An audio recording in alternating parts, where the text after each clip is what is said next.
Hi, everyone. I wanted to open the episode with a little heads up that we'll be going on hiatus for a few months to work on a few other projects, but I'll continue to monitor messages that you send in through the contact link on our webpage, 100writingmistakes.org, so keep your questions and suggestions coming. That'll be a big help to me in planning our next unit of episodes. In the meantime, if you're interested in securing me as a writing coach, having me lead a writing workshop for your faculty group, or contracting me to advise your department on ways to better support faculty writing at your school, you can visit my coaching and consulting website, stephaniedunson.com, to learn more about my services and availability. Now, on with this week's episode.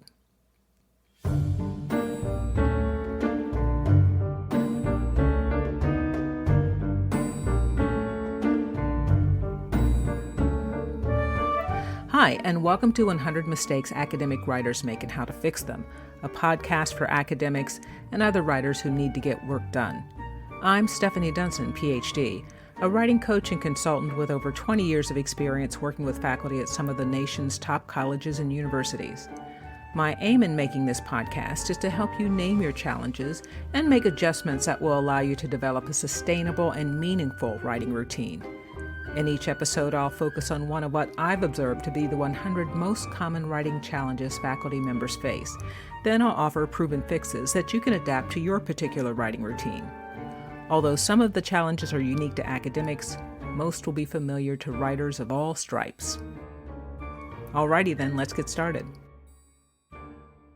Mistake number 9, rereading what you've written too often.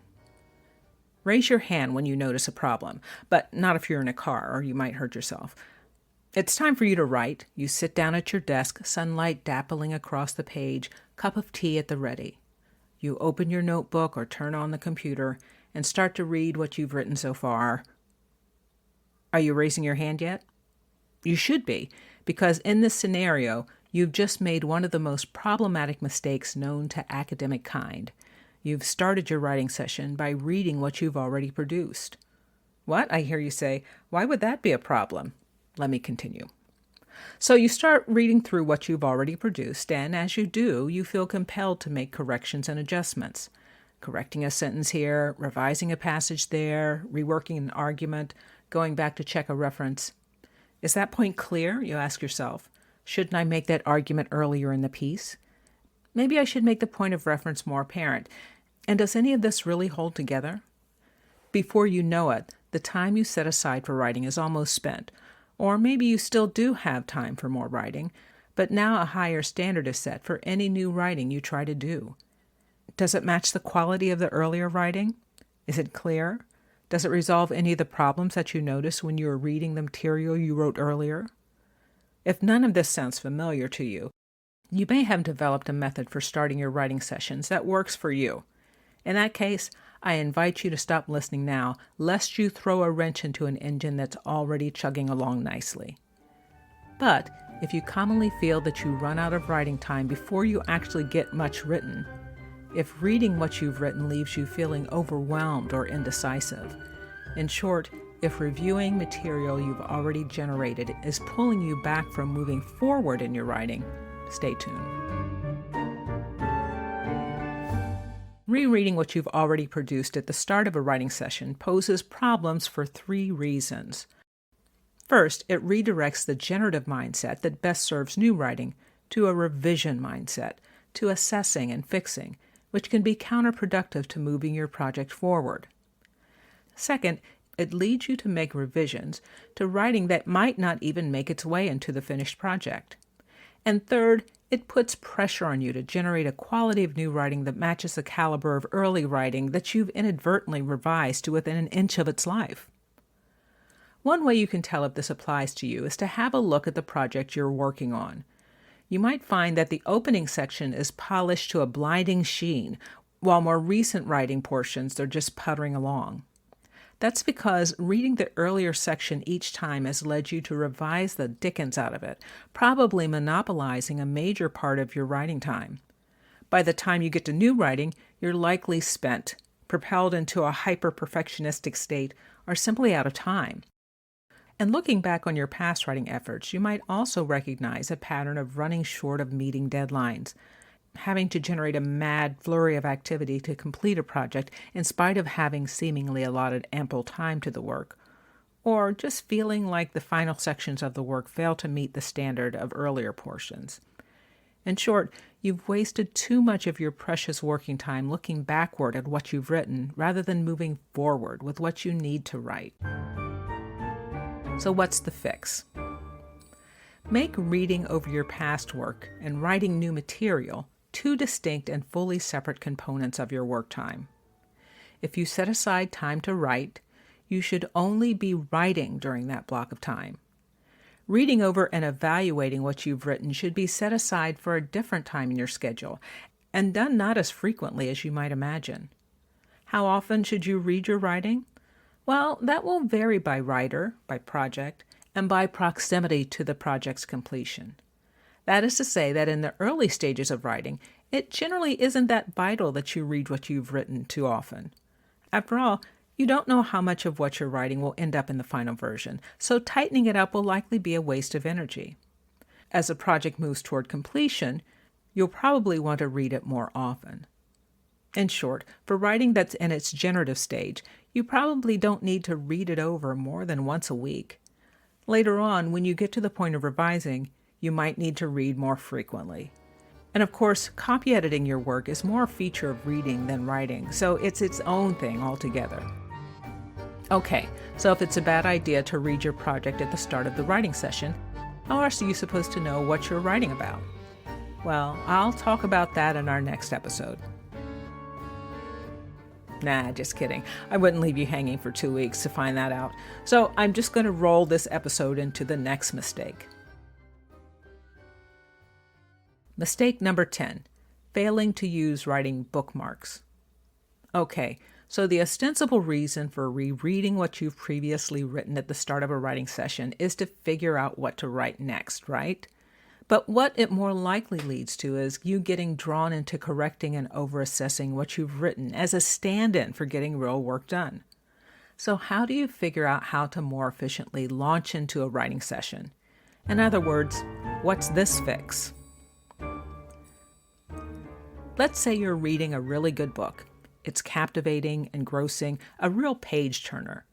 But just as you get to a particularly meaty part, you're called away for something you really must attend to. What do? You could just close the book, set it aside, and get to the task you're called to do. But when you pick up the book again, you'll have to figure out where you left off, thumbing through pages, rereading passages, until you figure out where you were when you were interrupted. But wouldn't it have been more efficient if when you previously laid down the book, you'd inserted a simple bookmark so you could jump in right where you left off? So why not do that when you're writing as well?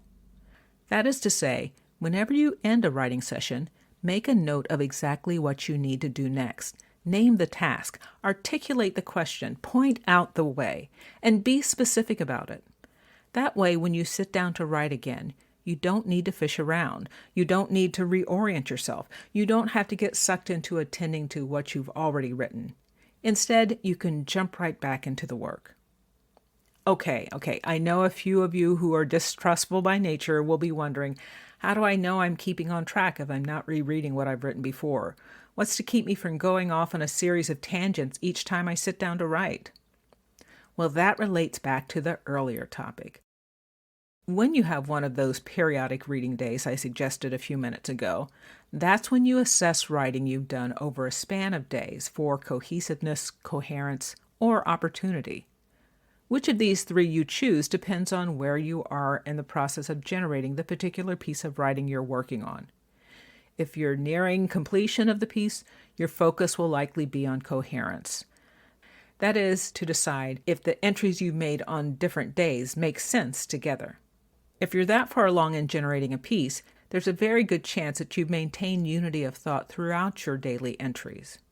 The reading session, then, will most likely focus on whether your ideas complement one another in service to getting your ideas across. From that reading session, you can identify ways to fine-tune connections, more clearly articulate how the separate entries relate, and determine what bears removal from the piece to ensure clarity. If you're in the middle of the process of generating a piece, Your reading day will give you the chance to monitor cohesion between the writing done on separate days. That is, if you're in mid-process, you're more likely to be tending to structural integrity. Do the ideas connect, relate, complement one another? The reading day, in this case, might best be used to consider the arrangement of the ideas you've generated, what lines up, what digresses. If you're still relatively early in the generation of the piece, the reading day can be utilized as a search for opportunities. Looking over the different entries, your objective should be to notice what ideas are emerging, what patterns in your thinking are aligning, what promising gaps can be explored in your upcoming writing sessions, and what compelling questions are arising. Whatever the focus of your writing day, the things you observe may well provide another source of bookmarks to make use of in upcoming writing days. Now, I'm not making any guarantees here because every writer is different. But I will say that over the years, I've had many clients say that adopting this pair of adjustments has made a real impact on their overall productivity. They also often comment that this dual fix relieves anxiety about facing the blank page. Because think about it, if you've already spelled out how you need to start, you rarely have to face a blank page. Well, that's today's episode. If this mistake applies to you, try out this fix and let me know how things worked out. Remember, all of the fixes I offer are meant to be flexible interventions. There may be ways you apply my suggestions that look different from what I've described, but that work for you. In that case, it's always terrific to hear the ways you adapt a fix that makes it a more meaningful match for your particular writing routine. Also, I'd love to get you involved once we come back from our break. Let me know if you have a story or a solution you'd like to share for an upcoming episode. You can reach me through the contact link on my webpage, 100writingmistakes.org. If you found this episode helpful, give the show a positive rating on your pod platform of choice. Even better, subscribe to automatically receive new episodes when they're posted. This will really help to get the word out about the series. Also, spread the news about the podcast to colleagues and friends you think might benefit, because faculty are the most underserved writers on any college campus. And with your help, I want to change that. See you in a few months.